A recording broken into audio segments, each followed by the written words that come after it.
Jeudi le 29. On se revoit juste dans 4 ans, là. Hein? Ben oui. Est-ce que Justin va prendre une marche aujourd'hui? Je vais vous dire pourquoi il pourrait prendre une marche aujourd'hui. La colère des agriculteurs se transporte en Amérique du Nord. Bien, ça, c'est de l'opportunisme. Je vais vous dire de qui. Lyft au Québec, peut-être. Hein? Une consultation pour le troisième lien. Tiens. Apple qui abandonne l'auto. Non, j'attendais après ça. J'y crois pas. Le Bitcoin fait ce qu'il fait de mieux. Hein? On va vous dire pourquoi. La crise du logement c'est intéressant. Je suis tombé sur un article du National Post que j'ai le goût de vous partager. Combien Microsoft a dépensé pour son moteur de recherche? Hein? Et qu'est-ce qu'ils font? Qu'est-ce qu'un enfant sur 4 fait à la garderie? Tu vas le savoir.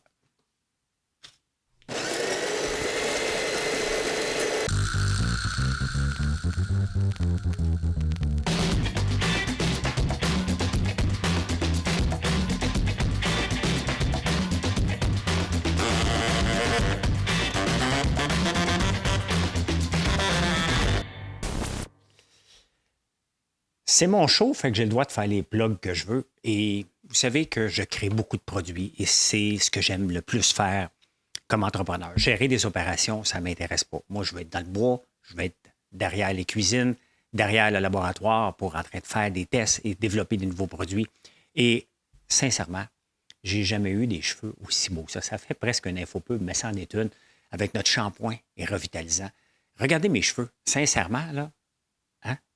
Je vais être obligé de dire que je suis particulièrement fier. Je suis fier de chacun des produits parce que j'essaie vraiment de faire les meilleurs produits. Sinon, je ne veux pas l'avoir. Je ne mettrai pas mon nom dessus. Et je suis particulièrement fier de notre shampoing et revitalisant. Je ne suis pas gêné. Je ne suis pas gêné. Je n'ai jamais eu des cheveux aussi beaux que ça. Hein, voilà. Hey, il devrait te faire couper les cheveux. Ça m'appartient. Hein? Ça m'appartient. J'essaie d'être collé le plus possible sur l'actualité. Hein? J'essaie de ne pas avoir de décalage entre les nouvelles. Et hier, je ne pensais pas d'en avoir un décalage sur Trans Mountain, que je vous avais parlé, qui avait coûté 4,5 milliards. On est rendu à 30 milliards. Ben non, il y a 4 milliards qui s'est rajouté. Ils ont fouillé un peu. Puis ils ont dit, non, tabarnouche, on n'a pas comptabilisé tout. On est rendu à 34 milliards. Fait que si vous avez écouté le show hier, dites-vous qu'on est rendu à 34 milliards. Ça veut dire qu'on a des revenus d'1 milliard par année, le gouvernement, avec ça. On est rendu à 34 ans avant de le rentabiliser. Est-ce que vous pensez que les tuyaux qui transportent du pétrole ne seront pas pétés avant 34 ans? Je pense que oui. Hein? Hey, ça, c'est intéressant. C'est intéressant. Hein? Comme si les autres nouvelles ne l'étaient pas. Non, mais l'Espagne vient de mettre une nouvelle règle. Si il y a un train de disponible à moins de 2h30 entre deux villes, mettons, je vais dire deux villes que je ne connais pas, puis si vous habitez en Espagne, il y en a peut-être quelques-uns qui m'écoutent, mettons, entre Madrid et Valencia. Hein? J'essaie de sortir la langue en disant le C. Là. Valencia. Mettons que ça prend 2h30 en train. Bien, tu ne pourras pas prendre l'avion. Tu vas prendre le train. Sincèrement, ça a bien de l'allure. Il y a un paquet de low cost en Espagne puis en Europe, mais ça fait du sens. Hein? Ça fait du sens qu'on fasse ça. Je ne suis pas contre ça du tout. Je ne suis pas contre l'intervention, mais il y a des fois des règles qui ont bien du bon sens. Donc, j'ai hâte de voir l'impact sur les compagnies aériennes. Il y en a-tu qui vont tomber? Est-ce qu'il y en a qui vont poursuivre? Parce que, tu sais, lorsque eux autres se sont lancés en affaires, il n'y avait pas ces règles-là. Et c'est pour ça qu'il faut faire attention en affaires de toujours se tenir loin des règles, des subventions, parce que tout peut changer. Mais là, celle-là, c'était toute une claque pour les transporteurs aériens. Donc, je ne sais pas s'ils vont arrêter des dédommagements. Il y a quelque chose à donner. Là. Tu ne peux pas faire des règles comme ça, comme si c'était dans un pays communiste, et dire arrangez-vous. Là. Il y a des poursuites qui se passent. Les gens ont investi avec une certaine réglementation, mais intéressant quand même. Hein? Les agriculteurs. L'UPA sont tellement opportunistes, hein, c'est un syndicat. Donc, ils n'en manqueront pas une. Fait qu'ils regardent ce qui se passe en Europe. Ils regardent et ils disent, écoute, on n'en parle pas, nous autres ici. Nous autres ici, il faut qu'on se plaigne les agriculteurs d'ici parce que nous autres ici, on en arrache. C'est pas le même deal en Europe qu'ici. Hein.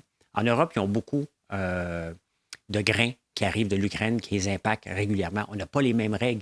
Est-ce que les agriculteurs en arrachent? Les agriculteurs, c'est des entrepreneurs. Là où est-ce que le gouvernement, puis je l'ai dit depuis le début de la pandémie, depuis le début que le diesel a augmenté beaucoup, le gouvernement se devait de faire quelque chose pour les agriculteurs. Parce que, qu'on le veuille ou non, là, on n'est pas à fourche, on n'est pas des Amish. Hein? Ça prend des gros tracteurs, ça prend du diesel et ça consomme. Qu'est-ce que vous voulez que je vous dise? Donc, ça coûte cher, le diesel, il a augmenté en flèche. Yeah? Donc, là-dessus, le gouvernement aurait pu faire sa part. Là, il me parle d'un agriculteur qui a fermé. Pensez-vous que les fermes sont éternelles? Il faut arrêter, là, à un moment donné, de prendre un cas et dire c'est le même pour tout le monde. Là. C'est pas le même pour tout le monde. Et il reste que dans n'importe quelle industrie, que tu es un producteur, tu n'es pas un transformateur, tout, c'est pas juste l'agriculture, c'est tout le monde qui en arrache lorsque tu fais ça. Je vais vous parler de la laine tantôt, mais vous allez voir le lien aussi. Il ne faut pas être producteur. Il faut enlever ça de notre tête. Il faut que les producteurs se mettent ensemble, fassent des coopératives, pas à gros pur, d'autres coopératives pour s'aider, pour faire la mise en marché ensemble, qu'il y ait plus d'argent dans leur poche, que l'argent de la mise en marché, de la transformation revienne un peu plus dans les poches des producteurs. Moi, je l'ai fait moi-même, là. Hein? Vous me voyez faire de l'agriculture complètement différente. Je suis transformateur, je suis distributeur et je suis le vendeur. Je couvre toutes les parties au complet. Est-ce que c'est tout le monde qui peut faire ça? La réponse est non. Mais c'est certain qu'il y a des agriculteurs qui en arrachent. Hein? Le pétrole trop cher, on parle de la compétition du Mexique. Bien, oui. On a des accords de libre-échange. Il va falloir arrêter de chialer à un moment donné parce qu'on aime bien ça envoyer des produits là-bas pour qu'ils transforment, mais il va falloir acheter leurs avocats, leurs brocolis. On a des accords de libre-échange. On ne peut pas chialer contre ça. On a signé l'accord de libre-échange. Il faut peut-être essayer de ne pas compétitionner les mêmes produits que le Mexique. Ils ont un climat chaud, on a un climat froid. Donc, qu'est-ce qu'on peut faire? Qu'est-ce qu'on peut faire pousser ici sans que ça coûte moins cher? C'est-tu en changeant la technologie? Mais à un moment donné, il faut accepter qu'on est dans un climat plus froid que le Mexique, puis il y a des choses qui ne poussent pas aussi facilement ici. Il faut arrêter de se battre. Hein? Il faut arrêter de se battre puis travailler sur nos forces. En affaires, là, qu'est-ce qu'on fait? On travaille sur nos forces, puis on s'associe avec des gens qui ont que leur force, c'est nos faiblesses. Mais c'est ça qu'il faut faire. On a signé des accords de libre-échange, il faut arrêter d'être protectionniste. Un accord de libre-échange, c'est gagnant-gagnant. Bon, le Mexique nous envoie des légumes. Qu'est-ce qu'on leur envoie, nous autres? C'est ça qu'il faut regarder. Si on ne fait pas du démarchage, pas parce qu'on a un accord de libre-échange qu'on a un deal et de l'argent qui rentre. Il faut aller vendre nos produits. Qu'est-ce qu'on fait pour aller vendre nos produits? Bien, il est là le challenge. Hein? Et c'est ça. La compétition, le pétrole, et il faut changer le modèle d'affaires.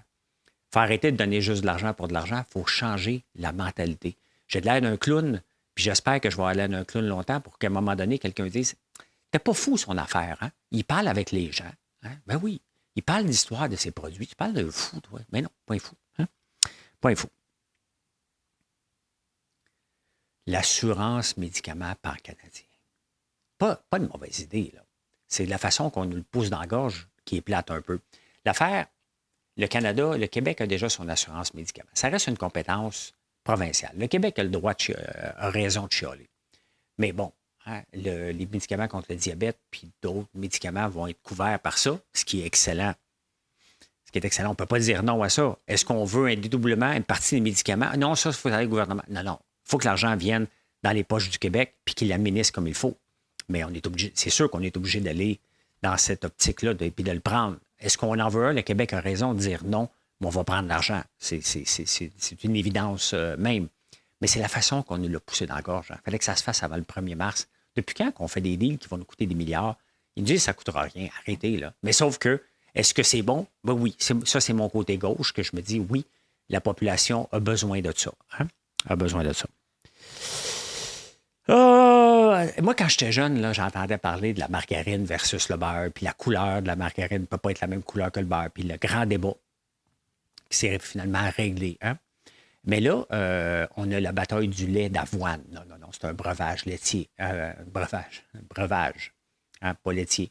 Donc, il faut que tu fasses attention. Là, en France, ils viennent de passer une nouvelle réglementation pour le steak. Hein? Ils appelaient ça du steak végétal. Non, c'est pas un steak.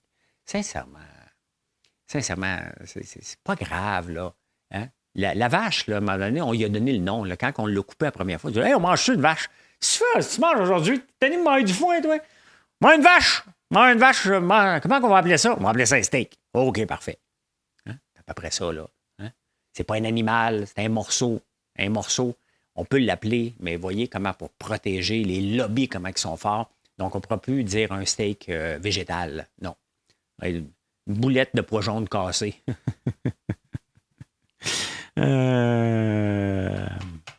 C'est ça. C'est ma vie. C'est ma vie.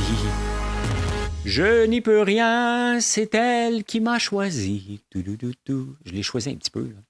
C'est pas elle qui m'a choisi. On s'est choisi. On s'est choisi. Hey, Lyft s'en viendra au Québec. Lyft, c'est la compétition de Uber. Et est-ce que c'est une bonne affaire? C'est une mauvaise affaire? J'ai écouté Pierre-Yves McSween à la radio. On va te dire qu'à toi, là, je trouvais que son analyse était pas forte. Hein?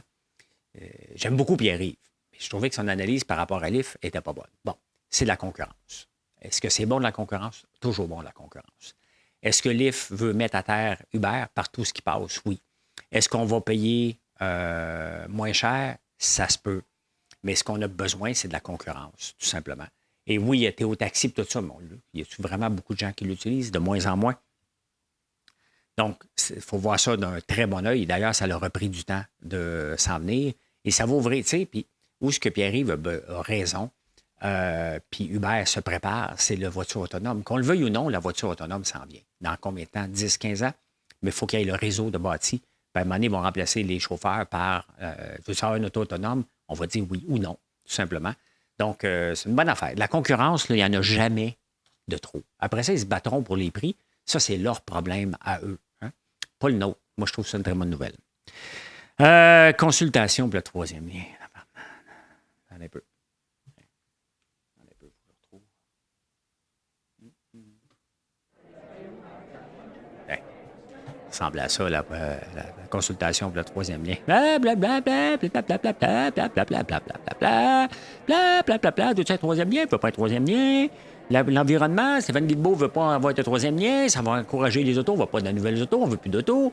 Troisième lien, la population les veut, les militants de Greenpeace n'en veulent pas. Non, c'est-tu en dessous de la terre, c'est-tu par-dessus la terre, c'est un bateau.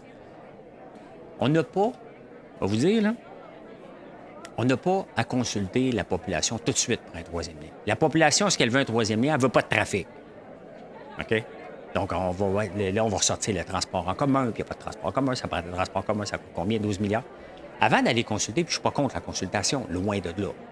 Mais avant d'aller consulter la population de Québec sur le troisième lien, puis en passant, les gens de Montréal, on a notre mot à dire là-dessus. Puis les gens de Québec, là, vous avez votre mot à dire sur le stade olympique. Aussi, il n'y a pas de guerre là-dessus. Il n'y a pas des taxes régionales. C'est des taxes. Les taxes, là, le choix que le gouvernement fait lorsqu'il dépense 870 millions, ça impacte les gens de Rimouski, de Matane, de Jean-Guy Tremblay, le bûcheron au Lac-Saint-Jean, parce que j'ai mis de Pierre Poilievre, le soudeur. Ça impacte tout le monde. OK? Fait qu'on a tout notre mot à dire là-dessus, tout simplement, parce que c'est pas vous autres qui le payez, c'est pas nous autres, c'est pas moi qui paye le stade olympique. Tout le monde va le payer. On va le payer pendant des années, fait qu'on a tout notre mot à dire là-dessus. Mais avant autre chose, ça nous prendrait un vrai projet. Pas un projet de marde, comme le stade olympique, que ça coûte 2 milliards le démolir, fait qu'on a un bargain avec un 870 millions. Là. Mais non, hein? Ça, c'est des menteries, c'est nous prendre pour des cons et c'est rire de nous autres en pleine face. Une vraie étude, une vraie mise à jour. Qu'est-ce qu'on veut? Quelles sont les options? Un coup, tu as des options, comme les designers de maison, tu mets ça dans les gens, vous avez 3 options. Rien faire, un troisième lien en dessous de la terre ou se promener en bateau. On va sur mon bateau. Tala-tati-tata, la mati-bati-tado.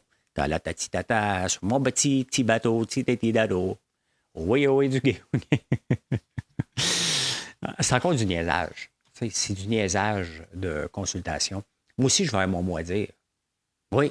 Puis je veux que vous ayez votre mot à dire. Partout où on va payer des taxes, il faut lever la main. Hein? La laine des moutons, c'est nous qui la tondenne. Dans le journal préféré de François Lambert, qui, my God, pas la troisième personne, c'est moi. Le journal Le Temps. Et vous savez qu'avant que je passe au feu avec les moutons, j'étais en train de magasiner pour m'équiper pour transformer la laine. La laine, là, ça nous coûte de l'argent, la tondre. On ne sait pas quoi faire avec. Et autant en Suisse qu'ici, on la jette la plupart du temps. On est obligé de la tondre, de tondre les moutons. Il n'y a pas de débouché, on envoie ça en Chine pour rien. Il faut redonner une vie. Il y a un documentaire, j'aimerais ça mettre la main dessus, là, qui s'appelle... qui est au Festival du film vert. Ça s'appelle... il faut que je le retrouve. Ben, quand je le cherche, c'est Tintin et la Tonte d'or, quelque chose comme ça. Mais de trouver ce documentaire-là sur 3 personnes, je veux ajouter ça à mon offre de service éventuellement, la laine des moutons de la région de la Petite Nation, puis peut-être en faire un plus grand projet, mais vraiment de la carder, de la laver, d'avoir, de l'amener en laine, un rouet, hein, la rouée. C'est pas ça, mais vous comprenez. Donc, ça fait partie de moi. Avant même de faire de la bière à l'érable, que vous me demandez, quand est-ce que tu vas faire de la bière? Jamais. Quand est-ce que je vais faire de la laine un jour? Oui, définitivement. Donc, on a le lait des brebis, on a la laine, et ça, c'est dans le même commerce. C'est ça, faire de l'agriculture sans rien jeter. C'est exactement ça. Autant le soya, je commence à faire des extraits de soya pour faire des futurs masques pour les cheveux, des cosmétiques aussi. Donc, ne rien jeter ce que la terre nous donne en faisant de la valeur ajoutée, bien ça fait partie d'un de mes projets que j'espère voir le jour d'ici 5 ans. Il faut que je sois réaliste, là. Ça va coûter cher acheter tous ces équipements-là, mais on va donner de la valeur ajoutée. Ma mère, quand j'étais jeune, elle travaillait pour un projet comme ça, qui s'appelait la bergerie. Donc, on va reprendre ce que ma mère a laissé.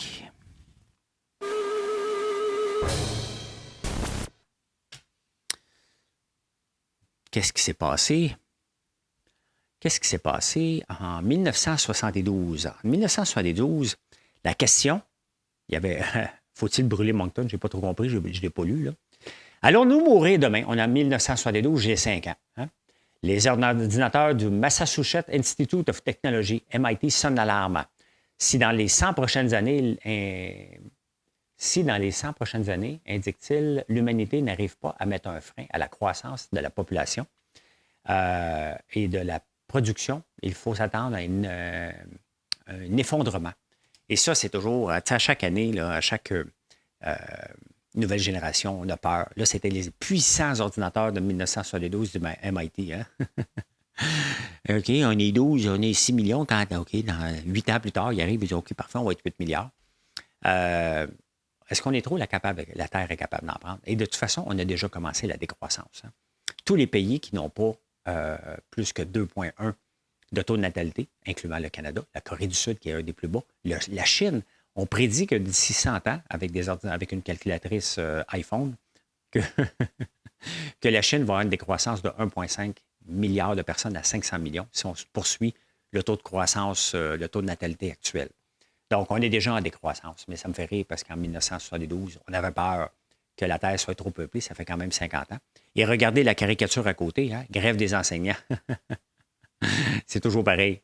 Alors, Charbonneau, ça revient cette grève, ils veulent avoir une grève à tout prix. Hein? Depuis toujours. C'est une culture d'entreprise, la grève chez les enseignants.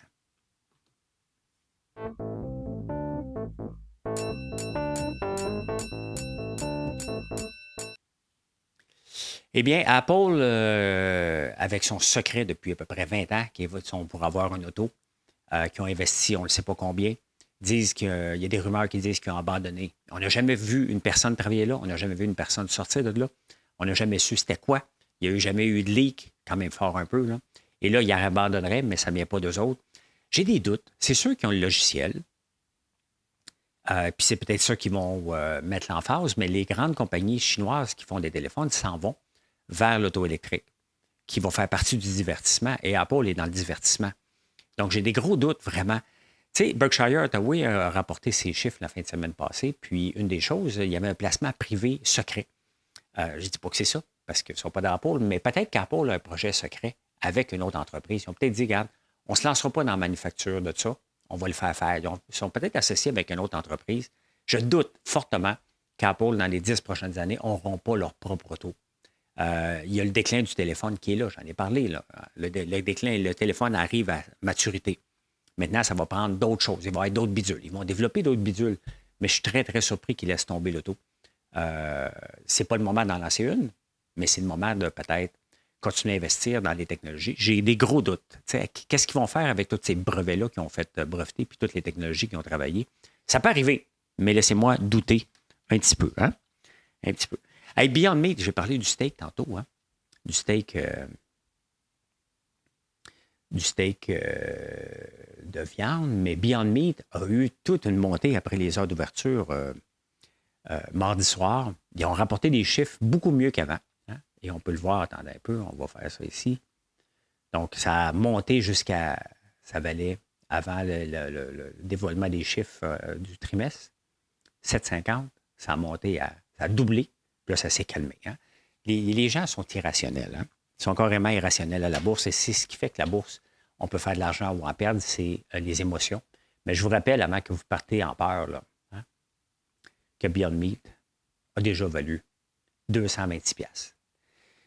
Les gens qui pensent que ça a déjà valu, c'est un deal à 15$, à 10$ encore, calmez-vous. Hein? Bon, ils font juste des boulettes. Ils ne peuvent même pas appeler ça du steak maintenant. Mais c'est intéressant de voir qu'ils se reprennent en main. Et le hype du début est devenu une entreprise maintenant qui rapporte quand même un peu de chiffres. Hein? Hey, le Bitcoin fait ce qu'il fait de mieux. Puis là, les vendeurs de Bitcoin repartent en fou. Ah, que ça m'énerve. Hein?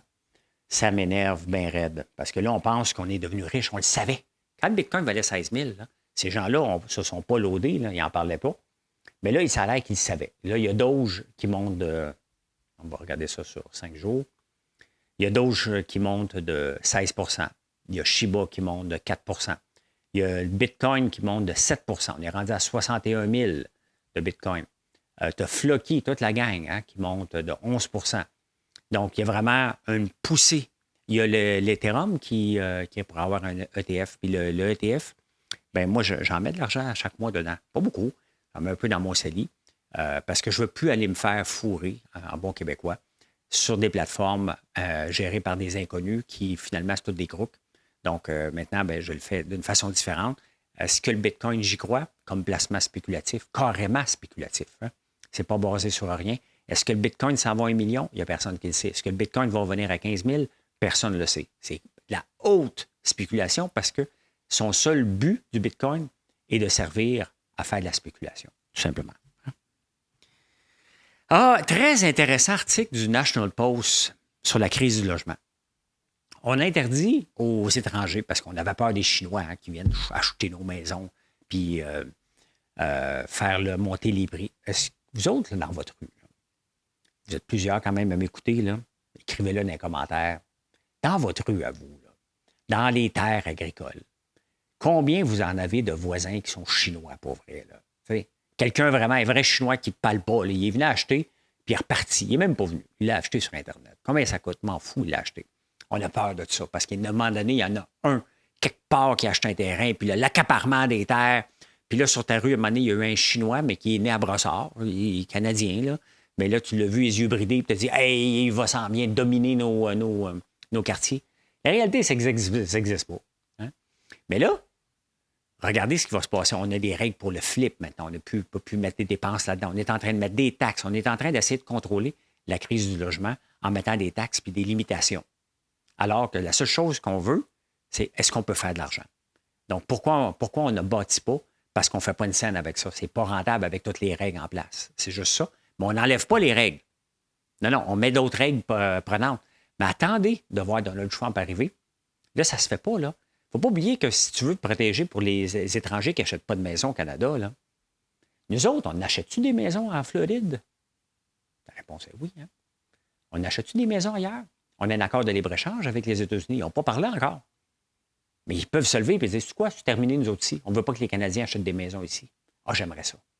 J'aimerais ça pour démontrer le ridicule des fois des règles qu'on met en place pour essayer de protéger quelque chose au lieu de faire les choses comme il faut. On met d'autres règles complètement stupides. Hein? C'est comme mettre un plaster sur une piscine qui coule. Là. Arrange ta toile, là, le plaster va décoller à un moment donné. Bien, c'est ça. Hein? Donc, on met des choses pour les flips. On empêche les étrangers d'acheter. J'ai hâte. Ça, là, honnêtement, je vais applaudir la minute que les États-Unis vont dire, c'est quoi, on vient de remarquer que les Américains ne peuvent pas acheter une maison au Canada. Parfait, vous autres non plus.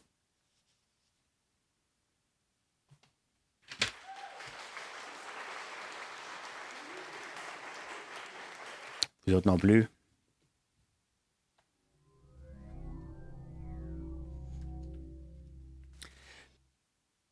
Non, ça n'a pas marché, ça? Ça a-tu marché, ça? Oui, OK. Moi, je suis pour la protection, hein? De favoriser l'achat local, mais en autant qu'on vende notre salade. Pas de se protéger inutilement. Eh bien, écoutez, j'avais pensé à un moment donné, avec l'arrivée de Bing, avec l'intelligence artificielle, avec ChatGPT d'intégrer, qui était pour prendre les parts de marché à Google. Ça a des pinottes. Hein? Microsoft, quand même, comme actionnaire de Microsoft, je me poserais des questions, parce qu'en 20 ans, à force de faire lever, de ramasser sur Ils voulaient compétitionner Google. Ils ont mis 100 milliards. 100 milliards comme investisseur pour avoir le peu de retombées. Tu te poses des questions. Est-ce que Microsoft devrait continuer? Bien, on se pose des questions. 100 milliards là, pour un agent de recherche, c'est beaucoup. Le 29 février 1984, vous étiez où, vous autres? Hein? Moi, je finissais mon secondaire 5. J'étais encore à l'école. Et je me souviens que Pierre-Éliott Trudeau, mon père en avait parlé, il avait été prendre une marche dans la neige pour réfléchir à son passé puis à son futur. Et il avait décidé qu'il abandonnait la politique ce soir-là, cette journée-là. Est-ce qu'aujourd'hui, Justin Trudeau va aller prendre une marche dans le sable, parce qu'il n'y a plus de neige, là? Bien, il y a de la glace, là. Puis il va démissionner. Ça serait le fun en tabarnouche. Ça fait 40 ans, là, ça. Je vous dis ça. C'est sûr que ça vous a déjà arrivé, hein? Mais un enfant sur 4 à la garderie, lorsqu'il lise des livres, ont tendance à vouloir agrandir ou swiper. On est rendu là. Ça vous arrive-tu? Moi aussi, ça m'arrive des fois. Voyons, tabarnane. Comment je fais pour... Mais c'est pas juste les enfants, mais en tout cas, ils ont remarqué. Hein? 25 des enfants. Je me demande où ils ramassent les statistiques. Là. Peut-être de l'argent du gouvernement. Pouvez-vous compter combien d'enfants pensent qu'ils sont sur un iPad? Et voilà. En terminant, je vous montre une paire de souliers. Si jamais ça t'attend d'aller dans un bal, là. Hein? Ce soir, on va au bal masqué. Oh oui, oh oui. Des crocs de luxe, tabarnouche. Hein? Êtes-vous prêt à payer jusqu'à 1000$ pour des souliers en caoutchouc avec une languette en avant? Burberry. Ben, tu vas pouvoir dire, j'ai des Burberry, là. 1000$ du caoutchouc. Hein? Du caoutchouc. D'après moi, si c'est une imprimante 3D, là, tu peux t'en faire un aussi en plastique. Là. Fait que, voilà. Ben, c'est ça, les amis. J'ai ceci. Ben, merci d'être là. Puis, vous savez, hein, venez nous voir sur françoislambert.one. Merci. Bonne journée.